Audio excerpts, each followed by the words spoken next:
చదువు కోసం కొందరు విద్యార్థులు ప్రాణాలను పణంగా పెడుతున్నారు. ఏకంగా 5 కిలోమీటర్లు నడిచి వెళ్లి విద్యను అభ్యసిస్తున్నారు. అది కూడా రహదారిపై కాదు. వీపును పుస్తకాలు బ్యాగు వేసుకుని ఉధృతంగా ప్రవహించే నదిని దాటి ప్రాణాలు అరచేతిలో పెట్టుకుని కొందరు చిన్నారులు నదిని దాటుతున్న దృశ్యాలు సోషల్ మీడియాలో వైరల్గా మారాయి. ఈ దుస్థితి మరెక్కడో కాదు, మహారాష్ట్రలో నెలకొంది.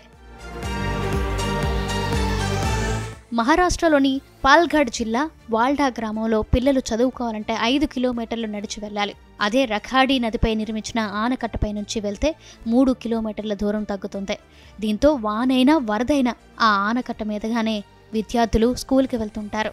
ఆ నదిపై వంతెన కట్టి ఉంటే చిన్నారులకు ఈ కష్టాలు తప్పేవి. ప్రమాదకరమని తెలిసినప్పటికీ బాల్డా గ్రామానికి చెందిన పిల్లలు తమ భుజాలపై బ్యాగులు మోసుకొని ఉధృతంగా ప్రవహించే రఖాడీ నదిని దాటి స్కూల్కి వెళ్తున్నారు. నకర్పాడ, జూగ్రేపాడ గ్రామానికి చెందిన విద్యార్థులు కూడా ప్రాణాలకు తెగించి ఇలాంటి సాహసాలు చేస్తున్నారు. ఆ నదిపై వంతెన లేకపోవడంతో బడికి వెళ్లేందుకు ప్రతిరోజు అష్ట కష్టాలు పడుతున్నారు.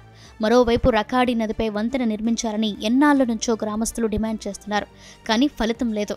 దీంతో చదువుల కోసం ఆయా గ్రామాల పిల్లలు నిత్యం ప్రమాదకరంగా నదిని దాటాల్సి వస్తుంది. ఈ వీడియో క్లిప్ సోషల్ మీడియాలో వైరల్ అయ్యింది. దీనిపై నెటిజన్లు తమదైన శైలిలో స్పందించారు.